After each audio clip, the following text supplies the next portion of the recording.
Orang tua perlu membawa anak ke dokter gigi karena dokter gigi, khususnya dokter gigi spesialis kedokteran gigi anak, dapat membantu untuk melihat masalah baik pada gigi, baik pada gusi, kemudian oklusi gigi, yaitu hubungan antara gigi rahang atas dan rahang bawah maupun tumbuh kembang gigi pada anak. Masalah pada gigi bisa meliputi macam-macam. Yang pertama, masalah jumlah.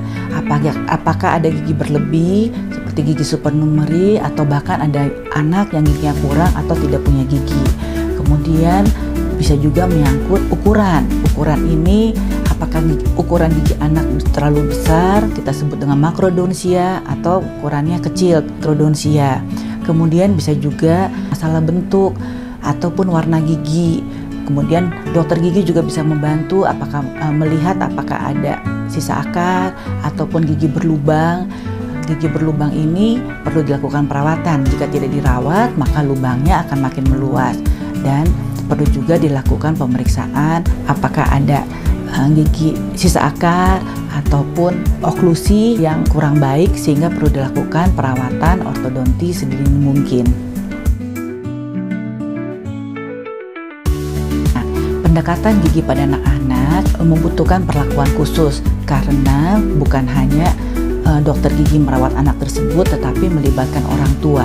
Biasanya di sini ada segitiga kedokteran gigi anak yang melibatkan orang tua atau pengasuh, dokter gigi dan stafnya, serta anak. Perlu kerjasama antara dokter gigi, orang tua, dan anak supaya perawatan gigi anak dapat berjalan dengan baik dan anak juga mengalami pengalaman ke dokter gigi yang baik.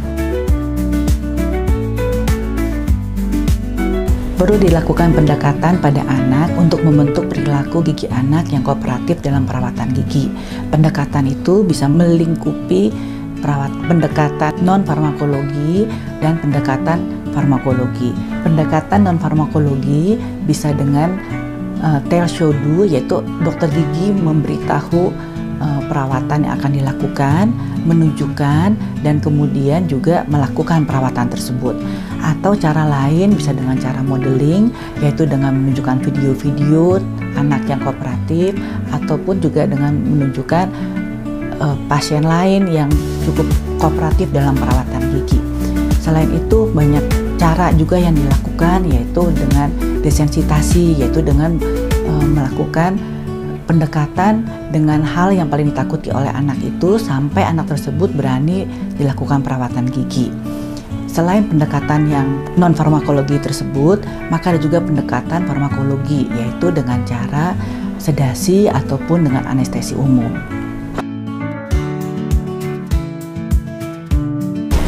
Untuk anak-anak berkebutuhan khusus yang mengalami ketidakmampuan baik fisik, mental, ataupun sosial, maka perlu kerjasama antara orang tua atau caregiver, kemudian dokter gigi, dan juga terapisnya dalam melakukan perawatan gigi. Untuk itu diperlukan kemampuan dari dokter gigi untuk menilai apakah anak kebutuhan khusus tersebut dapat dilakukan perawatan di poli gigi atau perlu dilakukan tindakan khusus, terutama jika menyangkut banyak gigi yang perlu dilakukan perawatan. Untuk itu maka perlu dipertimbangkan dilakukan anestesi umum jika banyak gigi yang perlu dirawat untuk anak-anak yang mengalami sindroma Down atau mengalami autis berat dan juga anak berkebutuhan khusus lainnya. Tips untuk orang tua adalah membawa anak ke dokter gigi sedini mungkin. Yang kedua, membantu anak dalam menyikat gigi. Dan yang ketiga, membawa anak untuk periksa gigi teratur 6 bulan sekali ke dokter gigi. Sekian edukasi dari saya. Terima kasih. Salam sehat selalu.